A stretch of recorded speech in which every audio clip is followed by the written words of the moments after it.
은혜의 주님, 주님께서 열어가시는 하나님의 나라에 우리 모두 부르심을 받았습니다. 그 나라를 위해 아직 한 것 없을 때에도 주님께서는 이미 그 나라가 우리의 것이라 말씀하셨습니다. 하늘을 품은 자로 세상 살아가게 하시니 감사합니다. 세속적인 가치에 갇혀서 살아가지 않고 그 너머를 보며 살아가는 자가 되게 하시니 또한 감사드립니다. 주님의 은혜를 누리는 사람으로 마땅히 살아야 할 길을 배우고자 주님 전에 이 시간 나왔습니다. 하나님 나라의 문을 더욱 활짝 열어보고자 힘쓰는 주님의 참 제자가 우리 모두 되기 원하오니 주님의 말씀으로 우리를 가르쳐 주셔서 바른 마음과 바른 뜻을 가진 주님의 사람이 되어가도록 주여 저희 모두를 도와 주옵소서. 오늘의 예배를 새교 드림 예배로 드립니다. 하나님 나라를 열어가는 주님의 귀한 사역에 귀중한 믿음의 벗들을 보내주셔서 감사드립니다. 주님의 사랑과 은혜 안에서 좋은 사귐을 이루어가며 함께 주님의 손과 발이 되어갈 수 있도록 우리가 함께 걷는 신앙의 여정에 주님께서 복을 내려 주옵소서. 예수 그리스도 이름으로 감사하며 기도 올립니다. 아멘.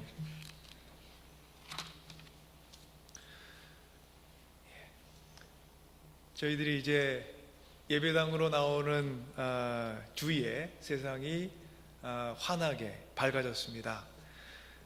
궂은 날씨 다음에 이렇게 밝은 아침을 주신 것은 저희에게 삶의 어떤 때 저희가 지나더라도 결국 하나님께서 이렇게 밝은 세상, 밝은 풍경으로 저희 삶을 인도하시겠다는 어떤 언약의 징표가 아닌가, 그런 생각이 드는 아침입니다. 노아에게 홍수가 지난 다음에 무지개를 보여주시면서 언약을 하셨습니다. 저에게는 환하게 밝아져 있는 아침을 저에게 어떤 약속으로 주신 것이 아닌가. 저희가 이제 사순절 시간을 들어가죠. 사순절의 여정을 통해서 하나님께서 저에게 밝은 아침, 밝은 세상을 주시겠다는 하나의 약속이요, 하나님이 불러주시는 저희를 향한 노래가 아닌가, 그런 생각이 드는 아침입니다. 주님의 은총이 저희 모두와 함께 저희가 걷는 사순절 여정 위에 함께 하기를 간절히 기원합니다. 오늘 예배는 우리 교회의 새가족이 되신 분들이 예배에 참여하는 새교우 드림 예배입니다. 언제부터가 새가족이냐, 이게 이제 궁금했어요. 오늘 이제 참여하신 분들을 이제 처음 오셨던 날을 제가 기억합니다. 왜냐하면 1년 반 조금 전에 이제 제가 함께 왔기 때문에, 그 최현주 교우님이 오늘 그 새교우 중에서는 가장 이제 오래된 분이십니다. 오늘 이제 드림 예배를 드리면서 이제 저희가 아마도 여러분들을 이제 더 이상 새교우로 부르지 않을 겁니다. 저에겐 이제 함께 하는 한 식구고요. 그동안 저희 가운데 함께 하셔서 저희의 새로운 여정을 더욱더 밝게 해주셔서 참 감사하고요. 이렇게 주님의 주신 은혜를 감사하게 되는 이 아침, 주님께서 또한 저희의 예배를 통해 영광 받으실 줄로 믿습니다. 주님께서는 늘 새로운 만남 가운데 새로운 은혜들을 끌어내십니다. 그리고 그 만남 속에서 이루어지는 사역과 사귐을 통해서 주님의 새로운 역사들을 써나가십니다. 오늘의 예배 안에서 누리는 저희의 기쁨은 주님께서 여러분 모두를 우리 가운데 인도하셨고 우리 모두를 주님께서 기대와 소망 가운데 바라보고 계신다는 것입니다. 함께 우리 주님의 길을 걸어가며 세상을 살리고 사람을 살리는 일을 해 나아가기를 소망합니다. 여러분이 함께 계셔서 참 좋습니다. 주님께서 저희 모두를 향해 열어주시는 은혜의 문들을 함께 열어가며 참 평화, 참 생명의 세상을 일구어가는 일에 저희 모두 열심을 다할 수 있기를 소망합니다. 저희들이 알고 있는 프랑스 소설가가 있습니다. 생텍쥐페리. 그가 저에게 준 아주 유명한 글이 있죠. 어린 왕자. 그 글에 보면 이런 말이 나옵니다. 내가 오후 4시에 온다면 나는 3시부터 행복해지기 시작할 거야. 시간이 흐를수록 점점 더 행복해지겠지. 4시가 되면 흥분하고 들뜨고 설렐 거야. 그래서 행복이 얼마나 값진 것인지를 알게 되겠지. 여우가 어린 왕자에게 했던 말입니다. 기다림은 우리를 행복하게 합니다. 희망을 품고 사랑으로 기다리는 기다림에는 기쁨과 설레임이라는 행복이 저에게 찾아옵니다. 신앙인에게 1년 중에 첫 번째 큰 기다림이 있습니다. 성탄절입니다. 그리고 두 번째 기다림은 저희 모두에게 부활절입니다. 성탄절과 부활절은 우리가 이 땅에서 누리는 신앙적인 기쁨 중에 가장 으뜸 가는 것이고, 그것은 곧 우리가 장차 천국에 가서 누리게 될 기쁨과 행복을 저희들에게 맛보게 해주는 하나의 상징적인 역할을 합니다. 그런데 우리가 함께 깊이 생각해 보아야 될 것이 있습니다. 성탄절로부터 부활절에 이르는 시간까지 그 길에는 사순절이라는 시간이 놓여 있습니다. 사순절은 그래서 성탄절과 부활절을 잇는 다리와 같은 역할을 하는 절기입니다. 다리가 끊어지면 서로 다른 두 곳이 연결되지 않듯이 사순절 없이는 성탄절과 부활절이 온전히 서로 연결되지 않습니다. 이것이 우리 신앙생활에서 놓치지 말아야 되는 아주 중요한 신앙적인 진리입니다. 사순절의 은혜 위를 한 발짝 한 발짝 걸어가지 않고서는 부활절의 진정한 축복과 기쁨에 이를 수 없습니다. 우리의 신앙적 여정 위에서 항상 기억해야 되는 아주 중요한 신앙생활의 기본 법칙 중에 하나인 것 같습니다. 그런데 우리가 가만히 그리고 곰곰이 생각해 보면 우리가 성탄절과 부활절을 기대하는 마음, 그리고 사순절을 맞이하는 마음은 사뭇 다른 것 같음을 우리가 알 수 있습니다. 성탄절은 우리에게 반가운 손님을 맞이하는 느낌을 주는 반면에 사순절은 마치 반갑지 않은 손님 혹은 우리에게 마음에 부담을 주는 손님, 그런 손님을 맞이하는 것처럼 우리의 마음을 무겁게 하는 듯합니다. 어린아이가 성탄 선물을 기대하는 것처럼 대강절은 우리에게 하늘로부터 오는 선물을 기대하는 그런 시간입니다. 하지만 사순절은 우리에게 비장함 속에 맞이하게 되는 꼭 저희가 해야만 하는 숙제 같은 느낌을 주는 것은 아닌가, 그런 생각을 해보게 됩니다. 사순절은 우리 신앙생활에서 쉽게 의무감 속에서 지켜야 하는 율법이 되어버릴 수 있습니다. 하지만 저희 모든 신앙인들에게 봄을 맞이하는 가장 중요한 방식이 바로 사순절을 어떻게 보내느냐, 여기에 있다는 것은 저에게 하나님께서 특별한 절기를 저에게 주셨음이 틀림이 없습니다. 사순절이 저에게 어떤 무거운 느낌을 주게 되는 또 하나의 이유가 있는 것 같습니다. 사순절은 우리에게 예수 그리스도의 공생의 시작과 그 끝마침을 주의 깊게 보게 합니다. 예수님의 공생애는 어디에서 시작해서 어디로 향해 갔습니까? 광야에서 시작해서 갈릴리를 거쳐서 골고다로 향했습니다. 사순절의 묵상은 필연적으로 예수님께서 걸어가신 이 행로를 조용하고 깊이 있게 쫓아가게 되어 있습니다. 한 사람이 거쳐간 그 인생길은 곧 그 사람의 인생에 함께 살았던 가장 중요한 진리를 대변합니다. 그 사람의 인격을 드러내고 그 사람의 가치관을 말해주며 그 사람의 꿈과 소망과 행복과 기쁨을 드러내줍니다. 예수님께서는 광야에서 시작해서 갈릴리 마을을 돌아다니시며 복음을 전파하시다가 골고다 언덕에 세워진 십자가 위에서 그의 생을 마치셨습니다. 사순절은 예수님의 이러한 인생 행로가 지시하는 인생의 꿈과 소망과 행복을 묵상하며 어떻게 예수님의 살아가신 그 삶과 저의 삶이 하나를 이룰까, 하나의 일치를 이룰까 깊이 묵상하고 기도하고 훈련받는 시간입니다. 하지만 십자가 속에서 발견하는 행복과 소망은 저에게 달콤하게 느껴지지는 않습니다. 그것은 슬픔 뒤에 찾아오는 기쁨이며 어둠 넘어 빛나는 빛이며 절망 뒤에 찾아오는 소망입니다. 배신 뒤에 회복되는 신뢰이며 실패와 후회 뒤에 찾아오는 기회이고 상처 뒤에 찾아오는 영광입니다. 사순절은 슬픔, 어둠, 절망, 배신, 모략, 실패, 후회, 폭력, 상처들로 채워진 동굴을 통과해서 부활의 문턱에 이르게 되는 저에겐 아주 중요한 진지한 여정입니다. 기다림의 시간인데 인내를 요구하는 기다림입니다. 황지우 시인이 오래전에 쓴 시 중에 겨울산이라는 시가 있습니다.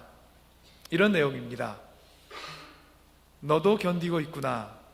어차피 우리도 이 세상에 새들어 살고 있으므로 고통은 말하자면 월세 같은 것인데 사실은 이 세상에 기회주의자들이 더 많이 괴로워하지 사색이 많으니까 빨리 집으로 가야겠다. 제가 20대 때 접한 시인데 이 중에서 제가 이제 기억하게 된 이유는 여기에 있는 한 식귀 때문입니다. 고통은 이 세상 살아가면서 우리가 마치 지불해야 되는 월세 같은 것인데 20대 때 제게 어떤 깊은 고민과 고통이 있었는지 그 내용이 잘 기억도 안 나는데 이 시는 기억이 납니다. 저희 삶의 때에 하지만 나이가 들어가면 또 나이가 들어가는 대로 삶의 고민과 고통은 늘 저희 곁에 맴도는 것 같습니다. 그때 이제 문득 이 시를 깨달은 게 고통이란 것이 우리가 살아가면서 지불해야 되는 이 세상에 세를 들어 살면서 지불해야 되는 월세 같은 거구나. 약간은 충격이었고요. 근데 그 말이 틀린 것 같지 않아? 기억을 하고 살다 보니까 여전히 기억나는 하나의 식기예요. 고통은 이 세상에 살아가면서 우리가 지불해야 되는 월세 같은 것인데 인내는 우리가 사순절을 통과하면서 지불해야 되는 하나의 크리스찬들에게 톨피, 통행세가 아닌가 그런지도 모르겠습니다. 인내와 참음과 연단과 훈련 없이는 부활의 참새벽에 도달할 수 없습니다. 자신의 죄를 뉘우치는 베드로의 통곡의 새벽 없이는 부활의 아침에 이룰 수 없습니다. 사색 많고 고민 많은 우리 인생이 사순절이라는 영적 오솔길을 오롯하게 모자람 없이 온전하게 걸어가서 부활의 아침에 우리 모두 이르기를 간절히 소망합니다. 우리를 광야로 내보내시는 하나님께서 우리와 함께 부활의 아침을 맞이하고자 우리를 기다리고 계실 줄로 믿습니다. 주님의 평화가 여러분의 사순절의 여정 위에 늘 함께 하시기를 빕니다. 사순절의 첫 번째 관문은 광야 여행입니다. 오늘 말씀은 성령께서 예수님을 광야로 내보내셨다고 기록합니다. 드라이브 아웃이라는 말로 영어 번역에는 표현을 하고 있고요. 저희가 사용하고 있는 새 번역 말고 그 전 번역에 저희가 오랜 동안 사용하던 번역에는 몰아내시다 이런 표현을 쓰고 있어요. 예수님께서 광야로 내가 가야지 해서 선택해서 가신 거라기보다는 성령에 이끌려 나가셨다는 뜻입니다. 마태복음과 누가복음의 기록과는 달리 마가복음은 예수님께서 광야에서 시험 받으셨다는 말만 할 뿐 그 내용이 무엇인지는 기록하지 않고 있습니다. 광야 시험의 내용보다 예수님께서 다만 광야로 가셨다는 그 사실 자체로 충분히 중요했다는 뜻입니다.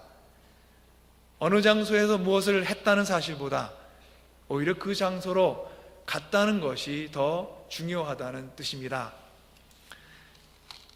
예수님께서는 광야로 가시기 전에 요단강에서 세례를 받으셨습니다. 세례를 받고 물에서 올라오실 때 신비한 일이 일어났습니다. 하늘이 갈라지고 성령이 비둘기같이 내려오고 하늘에서 소리가 들렸습니다. 하나님의 음성이었습니다. 너는 나의 사랑하는 아들이다. 내가 너를 참 좋아한다. 아들을 사랑하는 아버지의 음성이 예수님의 머리 위에 울려 퍼집니다.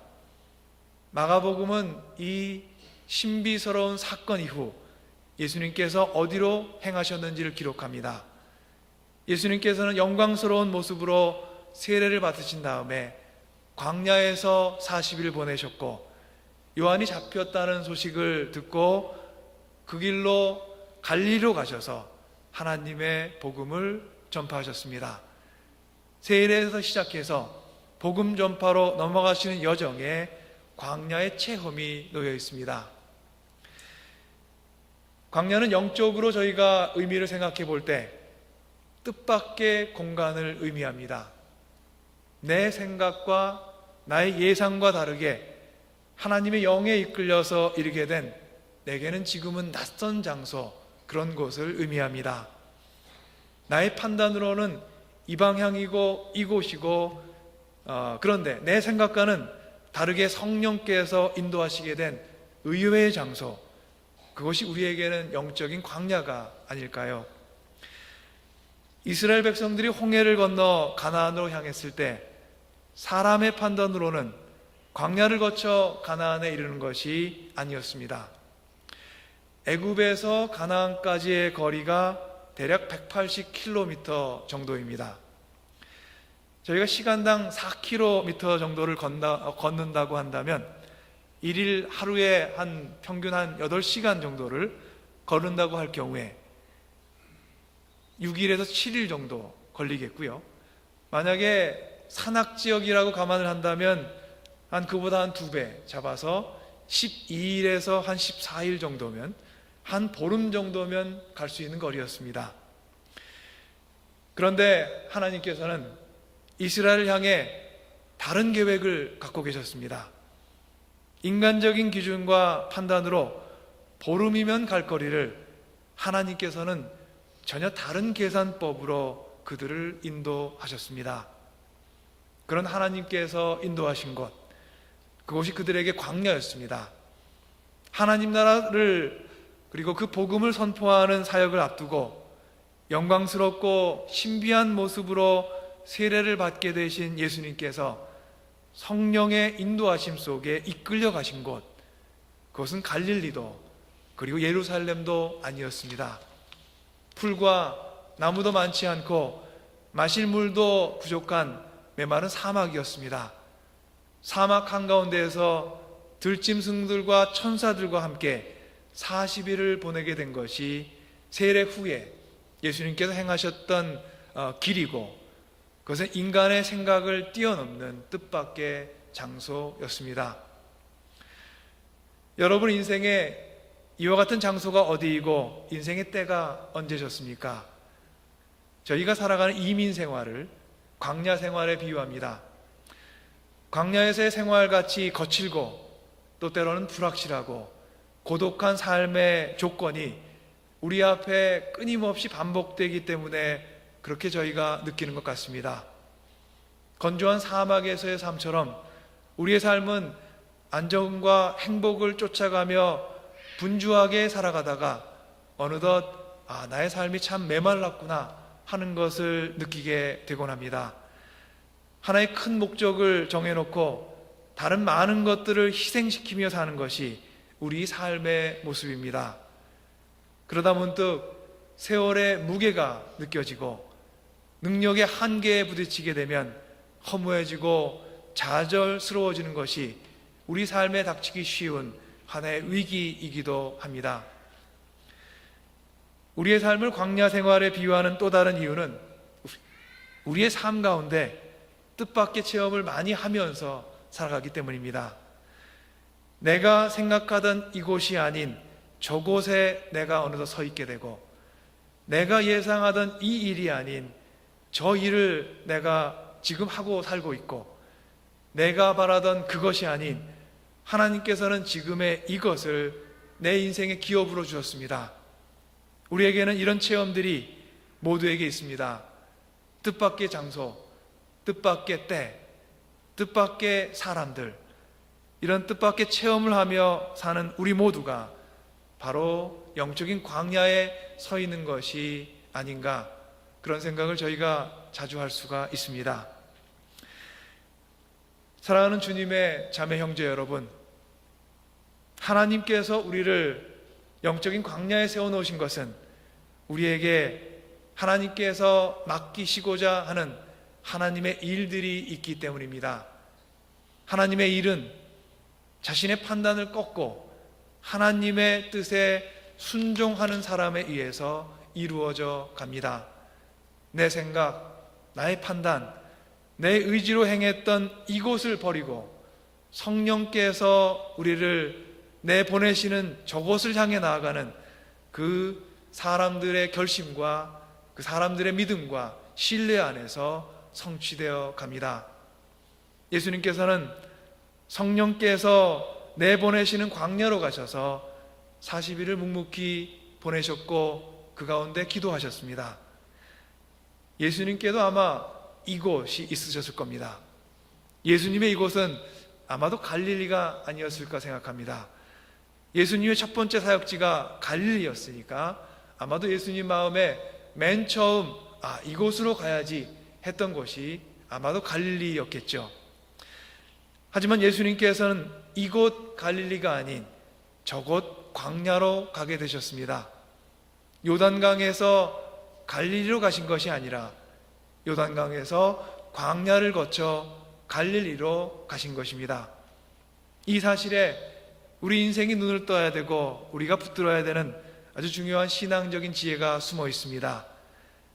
여러분 인생 가운데 지금 서 계신 곳이 내가 생각하는 이곳, 여러분의 갈릴리가 아니라면 하나님께서는 지금 서 계신 여러분의 때와 장소를 여러분 생각에 저곳 곧 광야로 주신 것입니다. 성령께서 내보내신 곳에서 40일을 묵묵히 기도할 수 있는 사람, 하나님께서는 그런 사람들을 귀하게 여기시는 것 같습니다. 주님, 내가 서 있는 이곳이 내 생각과 내 판단을 주님의 뜻과 의지로 새롭게 세례 주시려고 하시는 주님의 영적인 광야입니다. 이렇게 고백을 하는 우리를 하나님께서는 마침내 갈릴리로 부르셔서 하나님의 복음을 전파하게 하시는 것 같습니다. 2018년 사순절이 우리 가운데 시작되었습니다. 성령께서 우리 모두를 예수님과 함께 광야로 내보내십니다.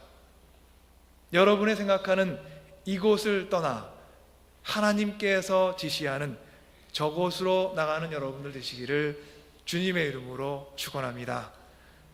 성령의 인도하심에 순종하십시오. 내 마음, 내 감정, 내 계획, 내 의지를 따라 인생길을 행하려 하지 마시고 주님의 강권하시는 은혜를 쫓아 그 인생길을 걸어가시기를 주님의 이름으로 간절히 기원합니다. 십자가를 향해 가는 길이 하기 싫은 숙제하는 길 또는 내가 지켜내기 힘겨운 율법을 지키는 일이 아니라 내 인생에 장차 얻게 될 가장 큰 행복과 기쁨과 축복을 얻게 되는 길이 될 줄로 믿습니다. 오후 4시에 주님께서 우리에게 오시면 우리 모두는 3시부터 설레이고 기쁠 것입니다. 하지만 오후 4시에 주님께서 십자가에 매달리신다면 우리는 3시부터, 아니 훨씬 그 전부터 주님의 십자가 앞에 무릎 꿇고 있어야 합니다.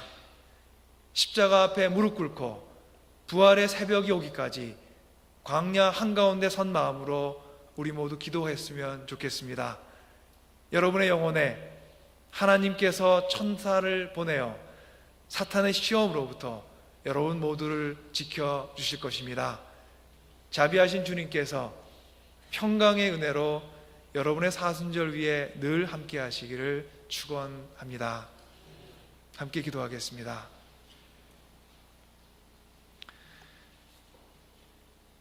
구원의 주님, 주님의 크신 은혜를 사모하며 사순절의 첫 주를 맞이했습니다. 우리의 우리의 할 바를 성령이 인도하심에 맡기는 사순절이 되게 하옵소서. 조용한 기도 속에서 하나님의 은혜를 깊이 만나게 하시고 신실한 예배 가운데 십자가 보혈의 사랑을 뜨겁게 체험케 하시며 성실한 믿음 가운데 우리 삶 곳곳에서 성령께서 인도하시는 은혜를 만나게 하옵소서. 예수 그리스도 이름으로 주님께 기도 올리옵나이다. 아멘.